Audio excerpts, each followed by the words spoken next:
ስላሴ አምላኬ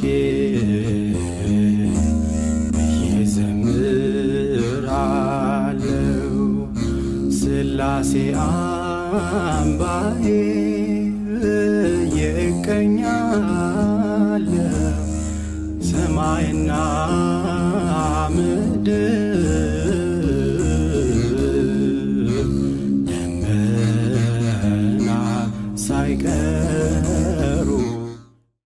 እንግዲህ ያው በግራ የምናየው እንደተባለው ያው የመኪናም የተለያዩ እቃዎች ማስቀመጫ ነው። በቀኝ በኩል ደግሞ እንግዲህ የተለያዩ አትክልቶችንም መትከል ይቻላል።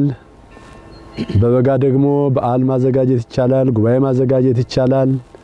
በተለይ ደግሞ አሁን ወደፊት ስንሄድ ደግሞ የምናየው የልጆች መጫወቻ አለ።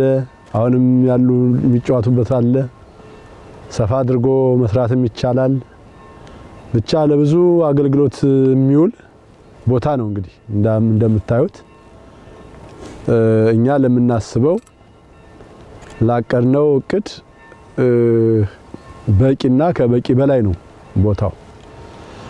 ይሄን ይመስላል እንግዲህ አሁን እዚህ ልጆች እንደውም ኳስ የሚጫወቱበት ሜዳ አለ እዚህም ላይ አሁን ያሉ ልጆች እንግዲህ የሚጫወቱበት ነው።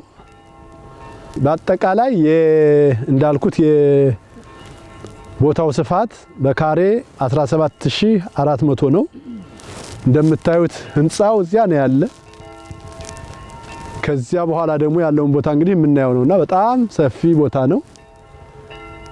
ከተጠቀምንበት ብዙ ልንሰራ የምንችልበት ቦታ ነው። እንግዲህ ይሄንን ቦታ ነው ለማግኘት ጥረት እያደረግን ያለ ነው። ፈቃደ እግዚአብሔር ከሆነ እንግዲህ ያው ወደፊት የኛ ሆኖ እናየዋለን ደግሞ ማለት ነው። እንግዲህ አሁን ይሄንን ቦታ ከምንፈልግባቸው ምክንያቶች አንዱ በዚህ ሀገር እንግዲህ በአውሮፓ የተወለዱ ልጆቻችንን የቤተክርስቲያን ተረካቢዎች እንዲሆኑ ለማድረግ ነውና በዚህ ቦታ ላይ እንግዲህ እንደው ሳይጨነቁም ብዙ ሳይቸገሩ መጥተው ከወላጆቻቸው ጋራ የተለያየ ስልጠና እየወሰዱ ደግሞ ጭንቅላታቸውም ደግሞ በሌላ ነገር ደግሞ እንዳይወጠር እየተጫወቱ የቤተክርስቲያን ልጅነታቸውን ይዘው እንዲቀጥሉ ዛሬኛ እንድንገለገልበት ብቻ ሳይሆን ነገ ደግሞ እነሱ ተረክበው የሚጠቀሙበት የሚያገለግሉበት በዚህ ቦታ ላይ እኛ ፍላጎታችን እኛ ብቻ እንድንገለገልም አይደለም።